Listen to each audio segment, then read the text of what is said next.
ही गिना जाता है। इसको अगर मन में लेकर के बैठे हैं या इस पर नहीं चलते हैं तो ये भी ब्रह्मचारी नहीं कहेंगे, यानी ब्रह्मा बाप के कदम पर कदम नहीं रखा है। दुनिया में कोई कितने भी फैमिली प्लानिंग करे और बाबा जैसा फैमिली प्लानिंग कोई कर नहीं सकता। सिर्फ यानी क्या कहते वो क्या कहते जो फैमिली प्लानिंग करते कि बाबा ने कहा सिर्फ पवित्रता का अर्थ ये नहीं कि सिर्फ यानी घर में मेंबर्स और ना बढ़े, लेकिन और कई चीजें होती है। हमारी फैमिली सुरक्षित रहे और बनी रहे, उसकी भी बाबा इस समय प्लानिंग करता है। और बाबा ने कहा पवित्रता का व्रत को अपना कर कभी किसी के नाम रूप में नहीं फंसना है, अगर फंसे तो गिर जाओगे। तो बाबा ने कहा गिरने के बाद फिर चढ़ना मुश्किल होता है। आज बाबा ने खास पवित्रता के ऊपर ही पूरी मुरली, क्योंकि याद है ना, याद कैसे रहेगा बाबा की, पवित्र बुद्धि से ही तो याद रहेगी ना। अगर बुद्धि पवित्र नहीं है, स्वच्छ नहीं है, उसका मूल आधार है हम मर्यादा को उल्लंघन करते हैं। अमृत वेले से लेकर रात्रि तक बाबा ने जो ब्राह्मण जीवन की मर्यादा दिए है उस पर नहीं चलते तो हमारी संस्कार भी नहीं बदलता है, फिर कहाँ ना कहाँ बुद्धि जाती जरूर। सारे मीठे बच्चे बाप का कर्तव्य है कांटों के जंगल को खलास कर फूलों का बगीचा बनाना।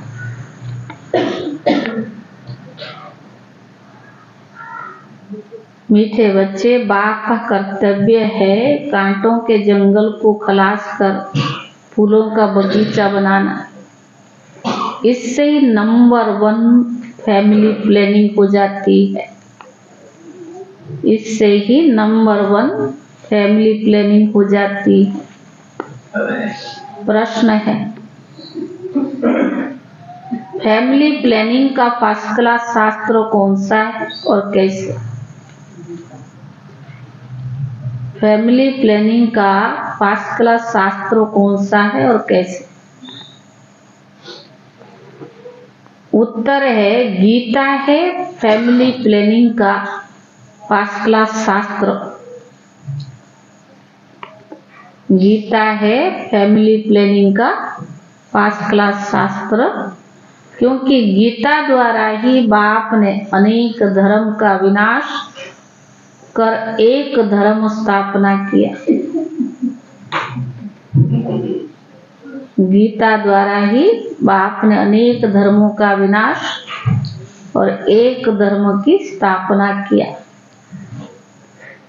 गीता में ही भगवान के महावाक्य काम महाशत्रु है। गीता में ही भगवान के महावाक्य है काम महाशत्रु है। जब काम महाशत्रु पर जीत पा लेते हो तो फैमिली प्लानिंग स्वतः हो जाती है।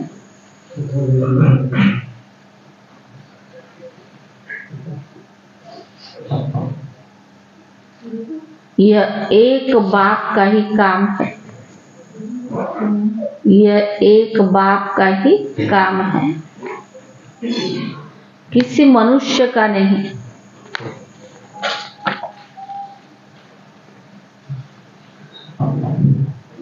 ओम शांति। ओम शांति।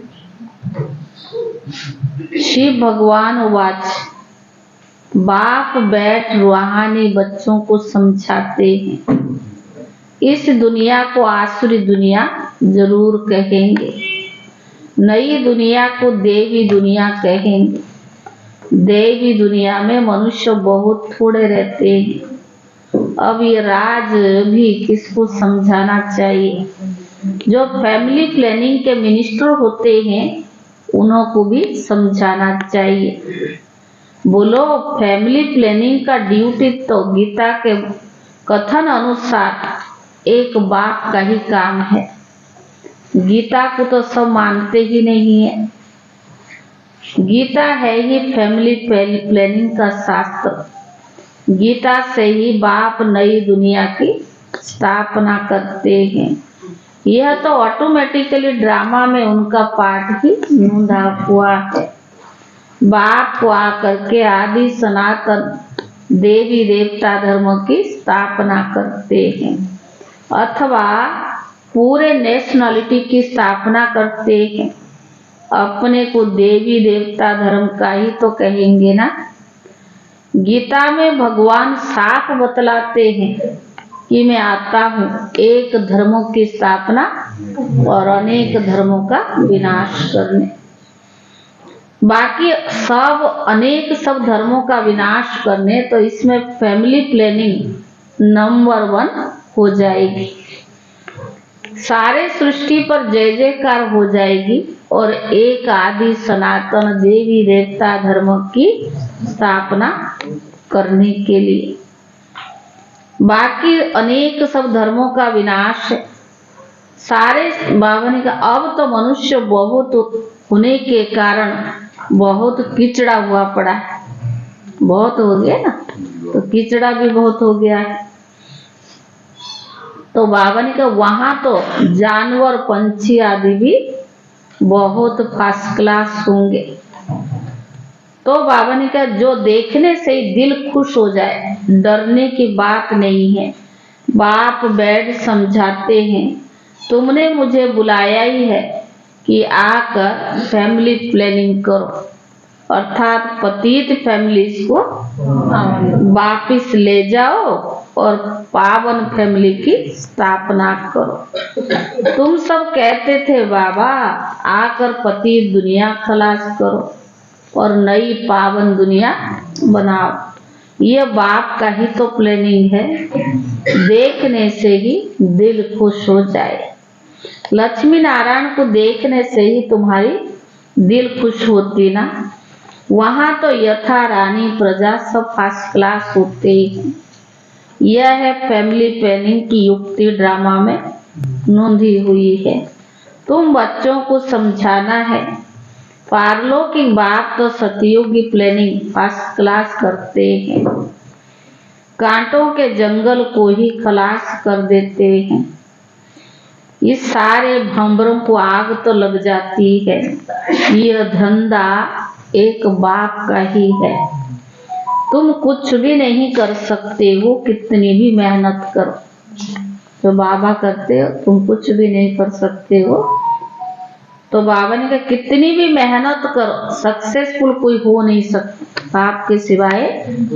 कोई भी कितनी भी फैमिली प्लानिंग करे उससे सक्सेसफुल नहीं हो सकते हैं।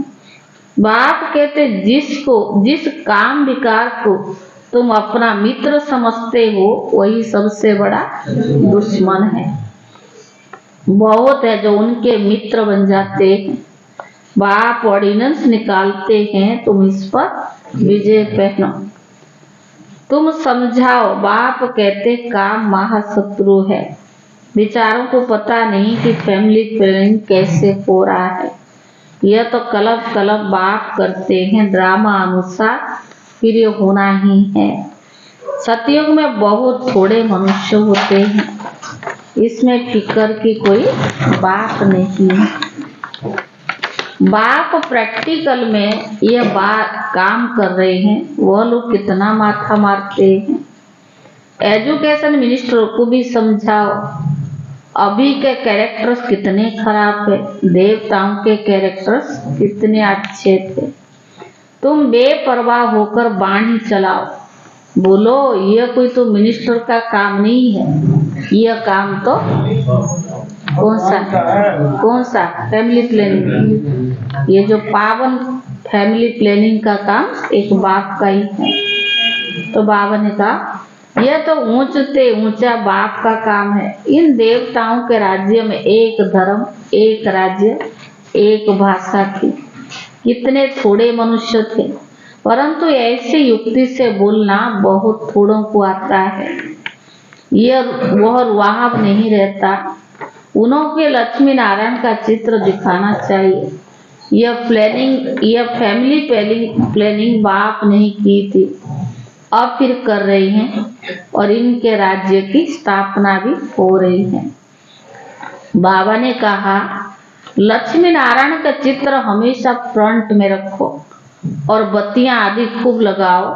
प्रभात फेरी में यह ट्रांसलाइट का चित्र जरूर, कौन सा, लक्ष्मी नारायण, जो एकदम क्लियर कोई भी देख सके। बोलो, यह फैमिली प्लानिंग हम कर रहे हैं, बाबा कर रहे हैं। कौन सा, लक्ष्मी नारायण जैसा बना रहे। यथा राजा रानी तथा प्रजा, डीटी डिनाइस्ट की स्थापना हो रही है, बाकी सब विनाश हो जाएगा।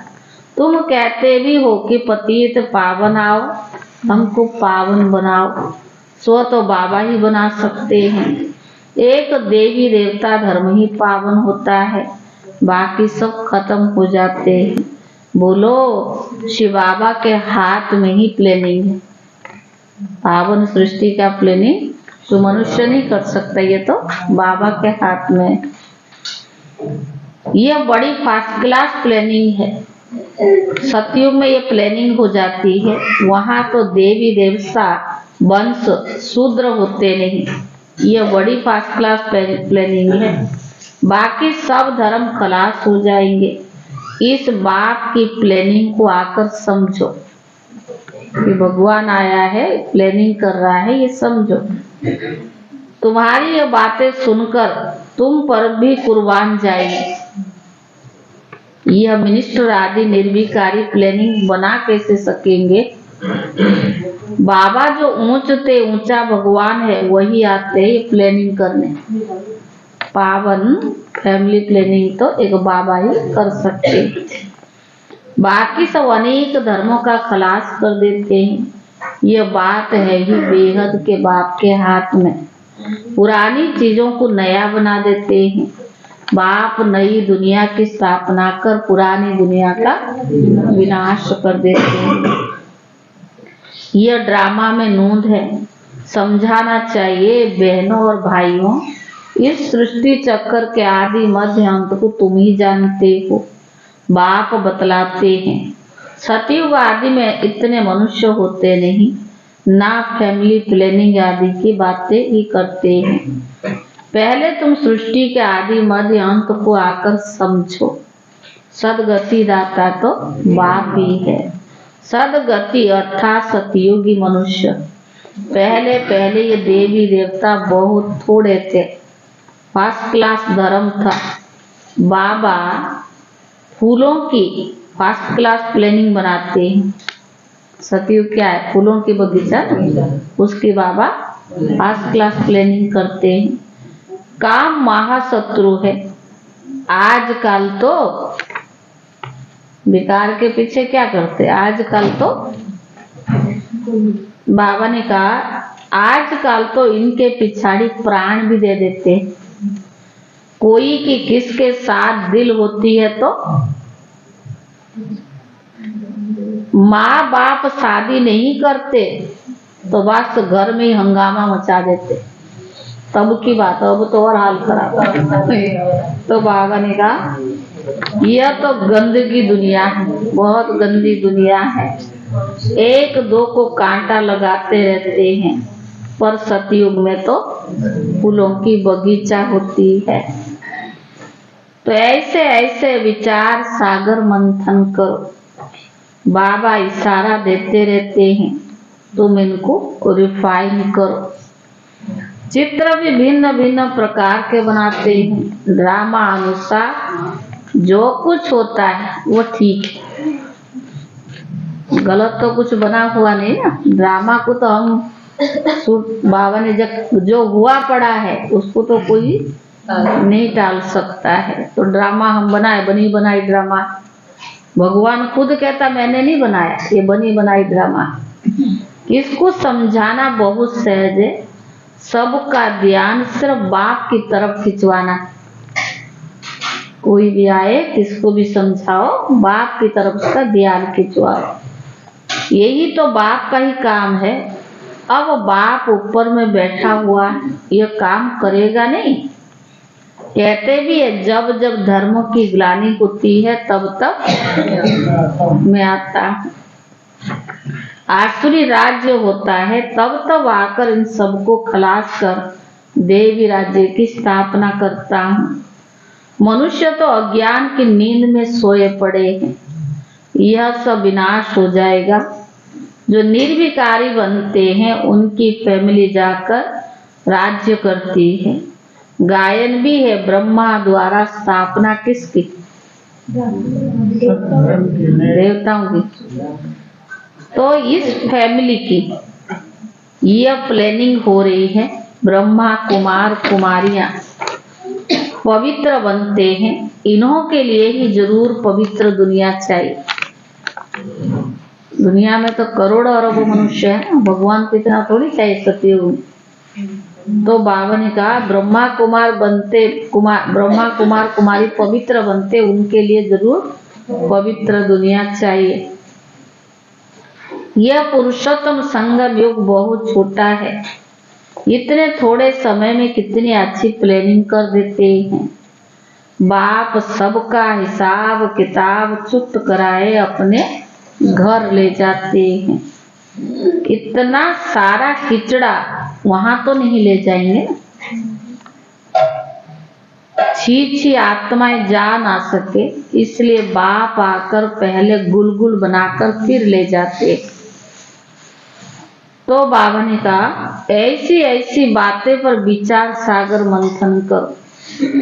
इतना गंदी दुनिया है, किचड़ा भरा हुआ है, सबको थोड़ा ले जाएंगे। इसलिए भगवान को पति दुनिया पति शरीर का आधार लेना पड़ता है, फिर यहाँ पावन बनाकर ले जाते। बाबा ने कहा ऐसी बातें पर विचार सागर मंथन करो। तुम रियलाइज करते रहते हो। बाप कहते मैं एक धर्म की स्थापना कराने तुमको रिहर्सल करा रहा हूँ। अभी क्या चल रहा है? रिहर्सल हो, फिर बाद में रियल हो जाएगा ना, पर पहले तो रिहर्सल करना पड़ेगा ना। कोई ड्रामा करता है तो पहले क्या करते? प्रैक्टिस करते, रिहर्सल करते। बाप कहते एक धर्म की स्थापना करने तुमको रिहर्सल करा रहा हूँ। यह फैमिली प्लानिंग किसने की? बाप कहते मैं कल्प पहले मिसल अपना कार्य अभी कर रहा हूँ। पुकारते हैं पतित फैमिली से बदलकर पावन फैमिली स्थापन करो। इस समय सब पतित है, शादियों पर लाखों रुपया खर्चा करते हैं। उन समय की मूल्य लाखों रुपये भी बहुत मानते थे, आजकल तो करोड़ों का भी कोई हिसाब नहीं। कितना साधमाना करते हैं और ये पावन के बदले पतित बनते जाते हैं। तुम बच्चों को अब ईश्वरीय धंधा करना चाहिए, सबको समझाना चाहिए। सब आसुरी नींद में सोए पड़े, उनको जगाना चाहिए। गोरा बनकर औरों को भी गोरा बनाए तो बाप का प्यार भी, बाबा ने कहा तब बाप का प्यार भी जाए। सर्विस नहीं करेंगे तो उनको क्या मिलेगा? बाबा तो प्यार करता, पर किन को मिलेगा? जो बाबा की सेवा करते। कोई बादशाह बनते हैं तो जरूर कोई ना कोई अच्छे कर्म तो किए होंगे ना। यह तो कोई भी समझा सकते हैं, यह राजा रानी है, हम दास दासियां हैं, तो जरूर आगे जन्म में ऐसे कर्म किए। देखो भगवान तो सबको एक जैसे पढ़ा रहा है, उसने तो किसी के साथ ऊंच नीच या ऊपर नीचे, उसको देना इसको नहीं देना, या इसको ट्यूशन कराना, ऐसा तो नहीं किया ना। लेकिन उस पढ़ाई के अनुसार हम जैसे जैसे अपनी संस्कार धारण करते हैं, जैसे जैसे ज्ञान योग में परफेक्ट होते जाते हैं, तो जैसी हमारी संस्कार बनती है वो तो यहाँ भी दिखाई पड़ती है ना। बाबा ने कहा तुम्हारी चलन बोल चाल बहुत रॉयल होनी चाहिए, कि तुम देवता बन रही हो।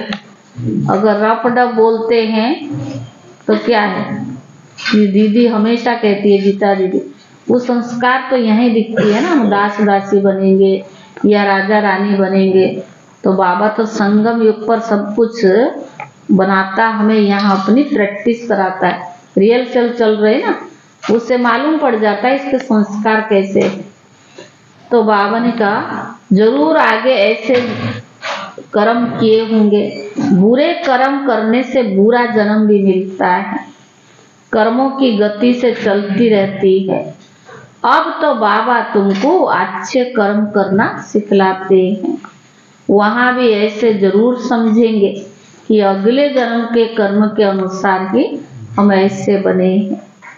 बाकी क्या कर्म किए वो नहीं जाने, इतना तो मतलब पता पड़ेगा कि हमने पिछले जो बाबा ने इतनी समझाया सिखाया उसको क्या किया, इग्नोर किया, सुना ही नहीं, माना ही नहीं। तो फिर हमको मिलेगा पद भी तो ऐसा ना, उस समय मालूम पड़ेगा क्यों हुआ, ये कुछ नहीं पता। कर्म गाया जाता है, जितना जो अच्छा कर्म करते उतना ऊंच पद पाते हैं, ऊंचे कर्मों से ही ऊंच पद बनते हैं। अच्छे कर्म नहीं करते तो जरूर वहां जाकर झाड़ू लगाएंगे। सुना, यहाँ खुद दूसरे से लगवाओ और सत्युग में आपको लगाने पे, वहां तो कोई नहीं टाल सकता ना। अगर अच्छे कर्म नहीं किए तो वहां क्या करेंगे, झाड़ू लगवाएंगे। भरी डोते हैं ना, क्या कहेंगे, कर्मों का फल कहेंगे ना। कर्मों की थ्योरी चलती है, श्रीमत से अच्छे कर्म होते हैं, कहाँ बादशाह और कहाँ दास दासी। भले सतयुग में कारून का खजाना होगा, कोई दुख नहीं होगा, कोई कमी नहीं होगी, सब कुछ होगा, लेकिन पद का तो फर्क होगा नहीं। तो बाबा ने कहा कहाँ बादशाह और कहाँ दास दासियां। बाप कहते अब फॉलो फादर, मेरी श्रीमत पर चलेंगे तब ऊंच पद पाएंगे। बाप साक्षात्कार भी कराते हैं। आजकल तो हजारों करोड़ों केस कोर्ट पे चलता है, कई तो ऐसे दे के ना आजकल रिश्वत दे के भी निकल जाते हैं। भगवान के पास रिश्वत नहीं चलेगा, जो किया होगा बाबा साक्षात्कार कराएगा, सजा भी देगा, पद भी दिखाएगा।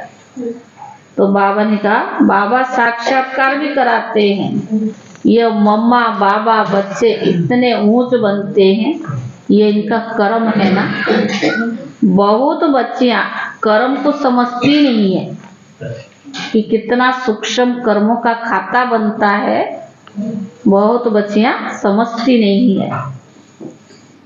तो बाबा ने कहा पिछाड़ी में साक्षात्कार सबको होगा, अच्छी तरह से पढ़ेंगे लिखेंगे तो बनेंगे नवाब, और खेलेंगे कूदेंगे तो बाबा ने कहा रूलेंगे फिरेंगे तो होंगे खराब। यह तो उस पढ़ाई के भी होता है जिस्मानी, जो लौकिक पढ़ाई पढ़ते हैं उसमें अगर आप इग्नोर करेंगे, पढ़ेंगे नहीं, लापरवाही करेंगे तो अपना ही नुकसान है ना, उसमें भी होता है। तो बाबा ने कहा भगवान वो बात, इस समय सारी दुनिया काम चिता पर जल भरी है, जल मरी है। कहते हैं स्त्री को देखने में अवस्था बिगड़ती है, वहां ऐसी अवस्था नहीं बिगड़ेगी सतयुग में। बाप कहते सतयुग में नहीं बिगड़ती है, यहाँ बिगड़ती है। बाप कहते नाम रूप को देखो ही नहीं, तुम भाई भाई को देखो, ये बहुत ऊंची मंजिल है। विश्व का मालिक बनना है ना, कभी किसी की बुद्धि में नहीं होगा कि ये लक्ष्मी नारायण विश्व का मालिक कैसे बने। जब बाबा नहीं मिला था, कभी संकल्प में भी नहीं था कि विश्व का मालिक लक्ष्मी नारायण कैसे बने। बाप कहते मैं तुमको स्वर्ग का मालिक बनाता हूँ। ये लक्ष्मी नारायण सर्वगुण संपन्न है। आजकल जिनको तुम नया ब्लड समझते हो, वह क्या करते रहते हैं? क्या बाबा ने कहा गांधी जी यह सिखा कर गए वो तो नहीं, वो तो अच्छी रास्ता बताए, ये थोड़ी बताए। राम राज्य बनाने की भी युक्ति चाहिए, यह तो बाबा का ही काम है। बाप तो एवर पावन है ना, तुम फिर 21 जन्म पावन बन रहे हो, 63 जन्म पतित बन जाते हो। समझाने में इतना मस्त बनना चाहिए, समझाने के लिए इतना मस्त बनना चाहिए। बाप बच्चों को समझाते रहते, बच्चे पावन बनो। अच्छा मीठे मीठे सिखिले दे बच्चों प्रति मात पिता बाप दादा का याद प्यार। Good morning. रूहानी बाप की रूहानी बच्चों को नमस्ते। रूहानी बच्चों की तरफ से रूहानी बाप दादा को याद प्यार और नमस्ते। धारणा के लिए मुख्य सार। पहला, अपनी अवस्था सदा एक रस अडोल बनाने के लिए किसी के भी नाम रूप को नहीं देखना है। अपनी अवस्था सदा एक रस अडोल बनाने के लिए किसी के भी नाम रूप को नहीं देखना है। भाई भाई को देखो, भाई भाई को देखो, दृष्टि को पावन बनाओ, दृष्टि को पावन बनाओ। समझाने में रुआहब धारण करो, समझाने में रुआहब धारण करो। दूसरा, बाप का प्यार पाने के लिए बाप समान धंधा करना है। बाप का प्यार पाने के लिए बाप समान धंधा करना है। जो आसुरी नींद में सोए हुए हैं उन्हें जगाना है, जो आसुरी नींद में सोए हुए हैं उन्हें जगाना है। गोरा बनकर दूसरों को बनाना है। वरदान।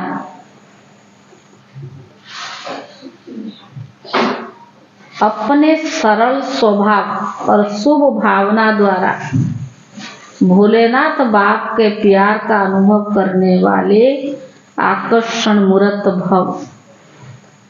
अपने सरल स्वभाव और शुभ भावना द्वारा भोलानाथ बाप के प्यार का अनुभव करने वाले आकर्षण मूर्त भव। भोलानाथ बाप को सबसे प्रिय कौन है? भोले बच्चे। भोले अर्थात जो सदा सरल स्वभाव, शुभ भाव और स्वच्छता संपन्न, मन और कर्म दोनों में सच्चाई और सफाई वाले ऐसे बच्चे आकर्षण मूर्त बन बाप को भी अपने ऊपर आकर्षित करते हैं। भोलानाथ बाप ऐसे सरल स्वभाव भोले बच्चों के गुण की माला खुद सिमरण करते हैं। भगवान को भोलानाथ ही प्यारा है, भोलापन ही प्यारा है। भगवान को भोलापन ही प्यारा है। आप बच्चों ने अपने भोलेपन से ही तो भगवान को मोह लिया, उन्हें अपना बना लिया। स्लोगन। अपने चेहरे और चलन से गुण व शक्तियों की गिफ्ट बांटना ही शुभ भावना, शुभ कामना है। अपने चेहरे और चलन से गुण व शक्तियों की गिफ्ट बांटना ही शुभ भावना और शुभ कामना है। आज 7 मार्च है। आज का व्यक्त इशारा, जहाँ बेगर बनना है वहाँ बादशाह नहीं बनना। जिन बातों में बादशाह बनना है वहाँ बेगर नहीं बनना। यही बुद्धि की कमाल चाहिए। जैसे बाबा कहता ना, कहाँ साथी के बजाय साक्षी बन जाते और कहाँ साक्षी के बजाय साथी बना लेते हैं।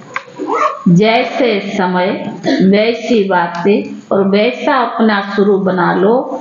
इसके लिए मुख्य चाहिए निर्णय करने की शक्ति, और निर्णय शक्ति तब आएगी जब अंदर बाहर की सच्चाई और सफाई होगी। ओम शांति।